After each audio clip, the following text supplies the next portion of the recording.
போனோன்னே இந்த புள்ள எல்லாம் எடுத்துகிட்டு போயிருப்பாளுங்க, பாதி நாள் தான் எடுத்துகிட்டு போனா. நீங்கள் நாங்கள் எவ்வளோ சவரன் போட்டிங்கம்மா உங்களுக்கு? 300 ரூபானுங்க. 300 போட்டிங்க. அவங்க அந்த 200 கேட்டு டிமாண்ட் பண்ணாங்களா அது? எப்படிங்கன்னா புள்ளை குத்தி குத்தி இது பண்ணியிருக்கிறாங்க. சபையில் கொண்டு வந்து முன்னாடி வச்சுருக்கணும், பணம் எவ்வளோ, நகை. அந்த பையன் கேட்டுக்கு சொத்து கையெழுத்து போட்டியா அப்படி போட்டியானா எப்படின்னா, நான் எப்படி கேட்டிருக்கிறேன்னா, நான் கையெழுத்து போட்டால் கேட்டால் போட்டுருவியா அப்படின்னு. மாட்டேன் அப்படின்ட்டு. உங்கள் அப்பா கேட்டால் போட்டுருவியா? போட்டுருவேன் அப்படின்னு. அது ஏன் அப்படின்னா, எங்கள் அப்பா எனக்கு எப்போவுமே கெடுதல் பண்ண மாட்டார், அதனால் நீங்கள் இப்போ தானே எனக்கு பழக்கமாயிருக்கிறீங்க, உங்கள் மேலே நம்பிக்கை வந்து உங்களுக்கும் போடுவேன் அப்படின்ட்டு இருக்கா. அப்போ புள்ள வந்து ரொம்ப ஷார்ப்புங்க, யோகா டீச்சராக இருக்கா, யோகாவில் டிகிரி முடிச்சிருக்கா. அவள் வந்து ஒவ்வொரு வார்த்தைக்கு வேல்யூ கொடுப்பாளுங்க. அப்போ அப்படின்னோடனே அவங்க மாமியார் இந்த சொரை வந்து கொஞ்சம் இதாக தானே இருக்குங்க, இந்த டைமண்ட் டைப்பில் இருக்கிற கம்மலுக்கெல்லாம் வந்து சொரை வேறு மாதிரி தான் எனக்கு திருக்கடியோடு. அதை பார்த்துட்டு இது என்ன உனக்கு டைமண்ட் ஆகுதுல்ல, நீ டைமண்ட் இந்த சொரை பித்தளை சொரையாட்டு போட்டுக்கிறேன்னே. அத்தை அமெரிக்கன் டைமண்ட், எனக்கு டைமண்ட் ஆசை தான், ஆனால் என்னோட ராசிக்கு டைமண்ட் ஆகாதுங்கனால நான் அமெரிக்கன் டைமண்ட் போட்டிருக்கேங்க அத்தை அப்படின்ட்டு இருக்கான். அப்போ வந்து இந்த பையன் விலையில இந்த செயின் இதெல்லாம் வந்து கேடியும் இருக்கா, எங்கே கேடி இருக்கா, ஒரு நகைக்கும் செக் பண்ணுறாங்க பண்ணியிருக்கா. அதை வந்து பாப்பாவுக்கு வந்து அது பிடிக்கலிங்க. ஏன்னா நாங்கள் வந்து பாப்பாவுக்கு வந்து எதுவுமே வந்து எனக்கு சம்மந்தக்காரருக்கு வீட்டில் கொடுக்கையில நம்ம உள்ளைக்கு வந்து எந்த அளவுக்கு போகிறேன்னு பழக்கப்பட்ட இங்கே எல்லாத்துக்குமே தெரியுங்க. அப்படி இருக்கும்போது இந்த பையன் வந்துங்க அன்பாக இருந்து அவகிட்ட இருந்து அவள் வேணுங்கிறது எங்ககிட்ட இருந்து எடுத்துகிட்டு போயிருப்பான். அன்புக்கு ரொம்ப கட்டுப்படுவாளுங்க.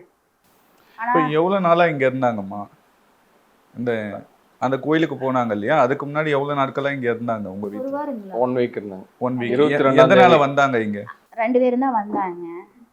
எங்கள் பாப்பா பண்ணது அப்படின்னுங்கன்னா என்னை சொல்லுவாளுங்க, நம்ம கோவம் வந்து சத்தம் போட்டு அது எங்கள் மாமியார் வந்து எங்கள் மாமியார் சொல்லிடு, எங்கள் அம்மா வந்து எங்கள் அம்மா சொல்லிடுவேன். பாப்பா என்னம்பாளுங்கன்னா, அம்மா ஒரு பொருள் வேணும்னு முடிவு பண்ணிட்டீங்கன்னா அதை வந்து நீங்கள் வெளியில் விட்டு கொடுத்து பேசவே கூடாது. அது நான் தப்புனாலும் சரி, அப்பா அம்மா தப்புனாலும் சரி, நீங்கள் எங்ககிட்டயே உட்காந்து பொறுமையாக பேசுங்க. நீங்கள் போய் அம்ச்சிக்கிட்டேயோ பாப்பாத்திமாட்டையோ சொன்னீங்கன்னா அவங்க மன வழியாக நீங்கள் அடுத்த டைம் கொஞ்சிட்டு போய்க்குவீங்க அப்படின்பா. அதே கேரக்டரை வீட்டில் அங்கேயே எங்ககிட்ட அப்ளை பண்ணிட்டான். குடும்ப விஷயத்தை வெளியே சொல்லாமல் அப்படியே மாமியார் சரியில்லைன்னா மாமியார் திருத்திருப்பான்னு எதிர்பார்த்தா புருஷன்கிட்ட சொல்லி பார்த்துருக்கிற புருஷனும் திருத்துற மாதிரி தெரியல. அந்த பையன் வந்து 4 முகம் தானுங்க. அப்போது தப்பு பண்ண பேரண்ட்ஸ் திட்டணுங்க. என் பையன் சும்மாவும் வீட்லேயும் வச்சு போட்டு என் பையன் பர்ஃபெக்ட்டுன்ட்டு வச்சுட்டு இருந்தாங்க. சும்மா நல்லா ஏன் சிரிச்சிட்டு இருந்தா போதுங்களே, உள்ளுக்குள்ளே ஊற விஷமத்தன்ட்டு வச்சுட்டு நானே ஏமாந்துட்டுனுங்க. ஏன்னா என் பையனாக தான் பார்த்தனுங்க. எனக்கு 2 பையன் 2 உள்ள அப்படிங்கிற மனம் ஆழமாக பதிய வச்சனுங்க. ஆனால் அந்த பையன் வந்துங்க என் பிள்ளைய ஒரு மனுஷியாங்க கூட பார்க்கலிங்க. அவளுக்கும் உணர்வு இருக்குது, அவளுக்கும் வலிக்கு, அவளுக்கு தன்மானம் இருக்குது. அப்போ முன்னாடி அந்த பிள்ளைய அசிங்கப்படுத்துகிறமே, என்ன வாங்கி கொடுத்து அந்த பிள்ளைக்கு என்ன சந்தோஷத்தை பார்த்தீங்க. அவுட்டோர் ஷூட்டுக்கு போக சொல்கிறேன்னு போக மாட்டேங்கிறானுங்க, வெளியில் எங்கேயும் கூப்பிட்டு போக மாட்டேங்கிறான். எந்த நாட்டுக்கு வேணாலும் போயிட்டு வாங்க, ஒரு 6 மாதம் ஃப்ரீயாக இருங்க. வந்து எங்கிட்ட வந்து பாப்பா இறக்கறதுக்கு 2 நாளைக்கு முன்னாடி வியாழக்கிழமை அன்னைக்கு நான் வெளியில் புறப்படுறேங்க. அப்போ வந்து கேட்குறேன், மாமா ஏதாவது தொழில் செஞ்சு கொடுங்க அப்படின்னு.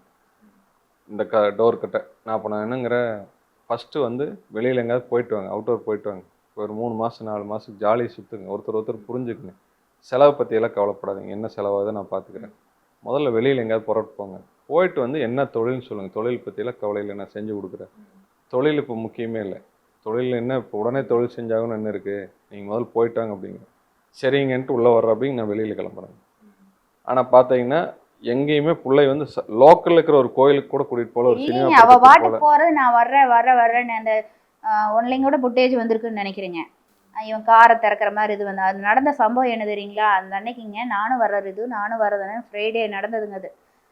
அப்படின்னோடனே சரின்ட்டு இருந்திருக்கா. சாயங்காலம் வரைக்கும் அந்த கோயிலுக்கு போகாமல் நிற்க மாட்டாளுங்க எப்பவுமே. நாங்கள் ஃபேமிலியாக தான் போயிட்டுருப்போம். அப்புறம் மேரேஜ் ஆகிடுது, புருஷன் முன்னாடி ஜாலியாக போகணும்ல அப்படின்ட்டு நாங்களும் விடுவோங்க. அப்புறம் பாப்பா ஃபோன் பண்ணா, மாப்பிள்ளை வள்ளியாமாம்மா அப்படின்னா, நான் போகவான்னு. இன்னத்துக்கு மேலே நீ தனியாக போகாத, நானும் அப்பாவும் வரோம்.